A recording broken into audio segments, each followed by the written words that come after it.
Hello everyone, welcome back.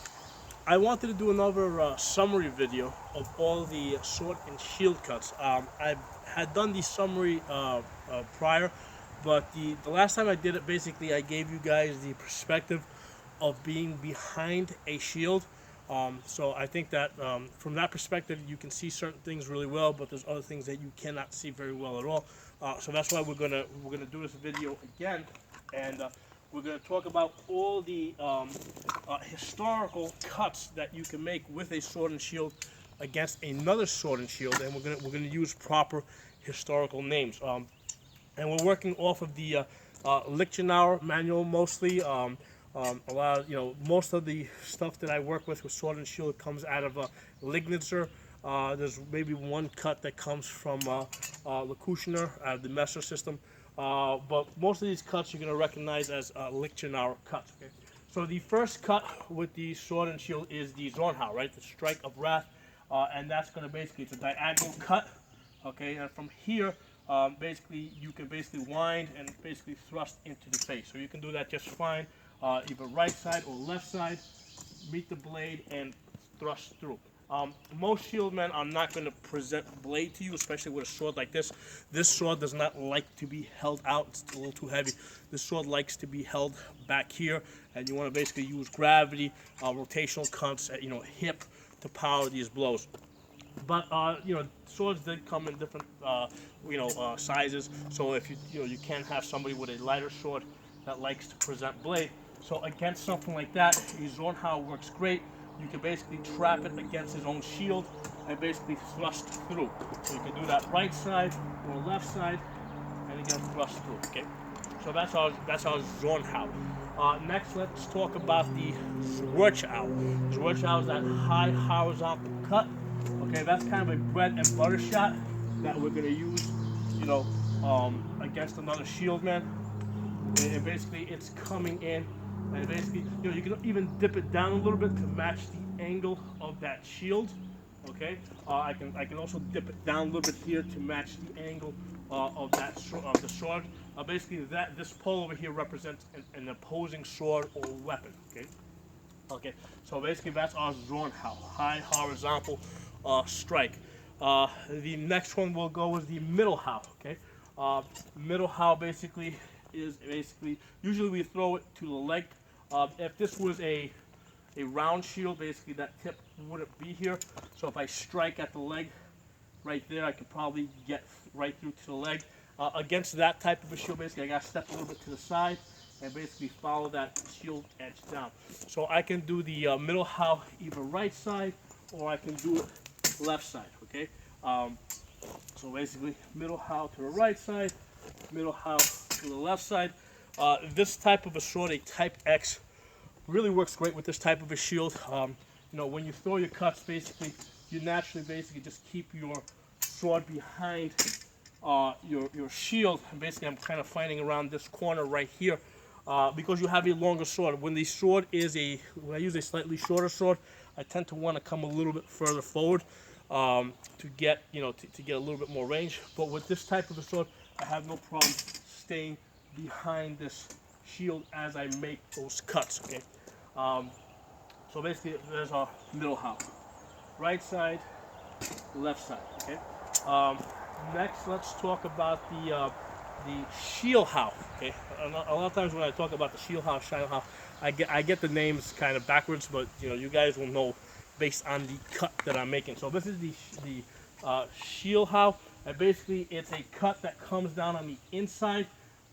Against in the long sword system, we're basically using it to push the sword to the side and thrust or cut through.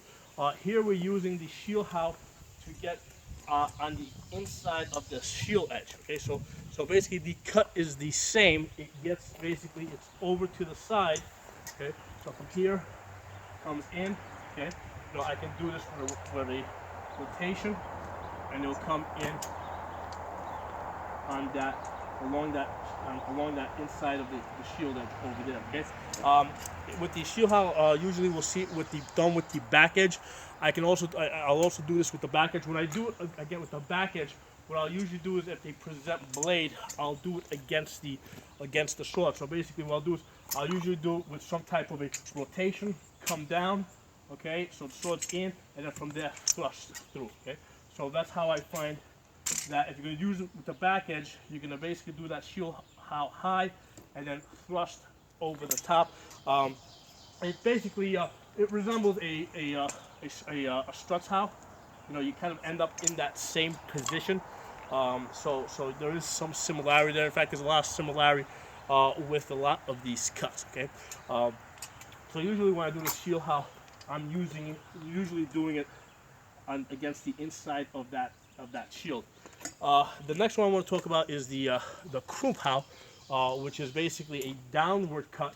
So basically with the krump how, you know, with this type of sword, usually I gotta wind it up and cut down. It's very similar to the Zwirtschau, except with the Zwirtschau, basically I'm cutting out, whereas with this I'm cutting down. Okay, so sword comes up and I'm cutting down. Okay, I'll do it this way. See, sword comes up, cutting down.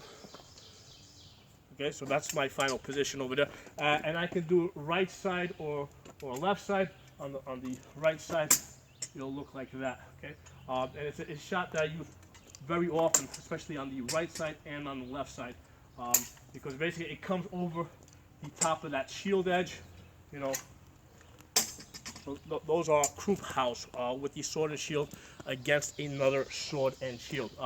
These type of cuts are very, very effective because they're basically getting around the shield defense. Okay, with the Zornhau, I'm sorry, not Zornhau, with the Zwirtschau, right, which is straight in. Okay, those are straight in. If the person can basically just move their shield corner over a little bit, and they can pretty easily block that shot. With the krump how, because it's coming over the top and down.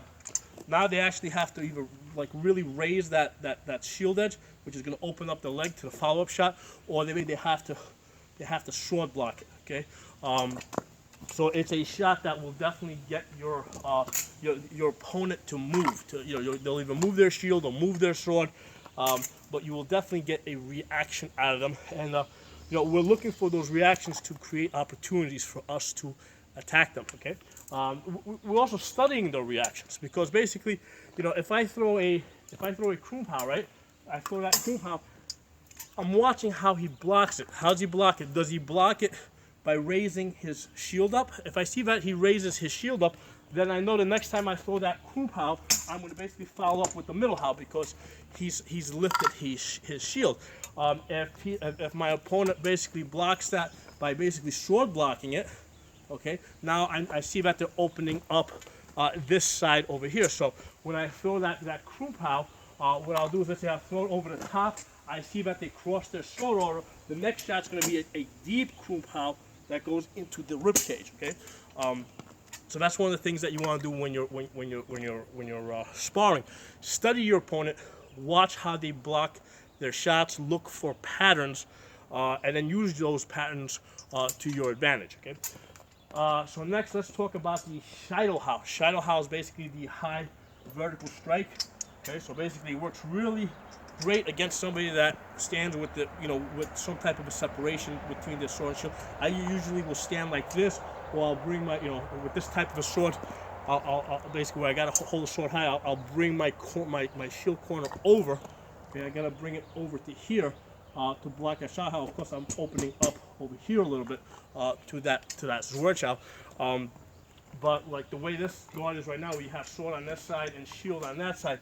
The shadow how will come down nicely right down the middle. You can also step to the side a little bit, change the angles. Even to this side, step to the side and come around over the top of that sword if they're presenting sword. Okay, so that's the shadow how. Okay. Next cut, I think we've talked about Lichtenauer's master strokes, right? We did the Zornhau, Zwirtschau, krump how, Scheidel how, shield how. We did all those. Let's go to Kushner from the Messer system, and we'll talk about his Winker how. The Winker how basically, curves around the top. Basically, it's a wrap shot that comes around and curves around. Basically, you use the Winker how to get around things. So basically I can use it to get around that corner. I can use it to get around that corner.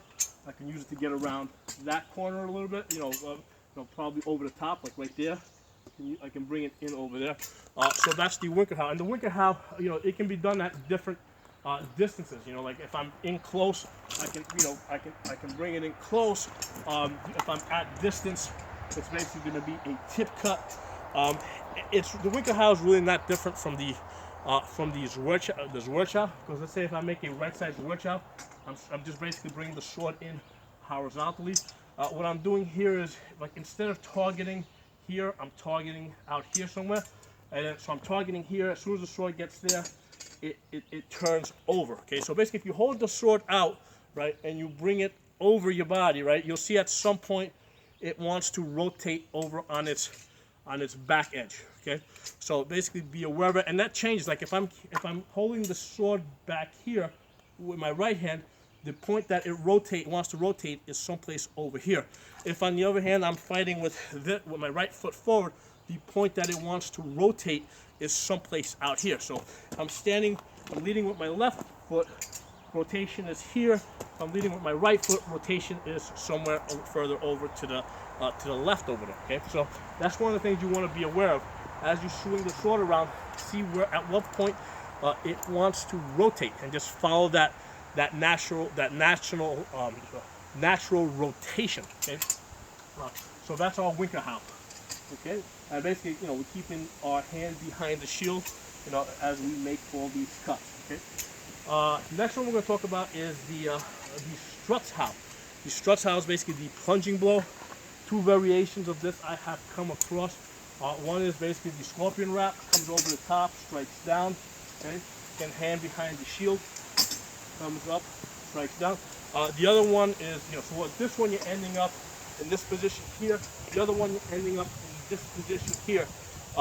Especially with this type of a sword, which is quite blade heavy, the way I will do that is basically I will do it as a rotational cut and come over the top. So, or a thrust, like a thrust and come over the top. Okay, so thrust and then come down like that, and basically you end up in the position that you see in the medieval artwork. Okay, so hand behind the shield, you end up in that position there. The other cut is the Unterhaus. And I have two variations of the Unterhaus. One is basically you're coming up, basically against this type of a shield, we're trying to get in right there. So we're here, we're using gravity to help us, we're coming up right there. So basically, you got Unterhaus there. And the other variation I have of the Unterhaus is basically where you're coming up and you're striking with the back edge here. Okay, so basically you're holding the hilt way back and you're coming in. Usually I'll use that if I'm closing in. So that's like a situation where I strike his Zornhau, come in, trap that sword, and then basically I'll strike under that shield. Okay. Basically all these strikes, think of all these strikes as things that you can do in different combinations and different permutations. So what you want to do is when you practice, pick one strike. Let's say the Schwarzschild, and basically think from that strike, from that Schwarzschild, how can I get to every other strike? Okay, so let's say from a let me do on the side over here. So from a Schwarzschild here, let's say I want to go to the Unterhaus. There's my Unterhaus. Okay, so from the Schwarzschild, let's say I want to go to a Zornhau. There's my Zornhau. Okay, from that Schwarzschild, let's say I want to go to a Scheitelhau.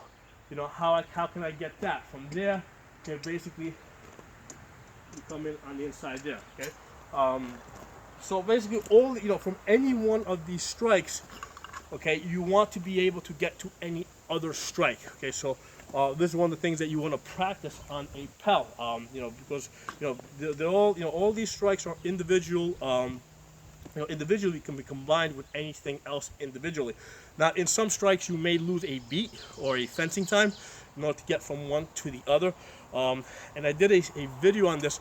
One of the things that you can do is a lot of times you can use a thrust to basically make up for that fencing time. For example, if I'm doing a right side Schwarzschild, okay, Okay, so basically this is one fencing time. If I want to go to the middle how from there, I need to pull back. That's 2 fencing times, and then strike the middle how.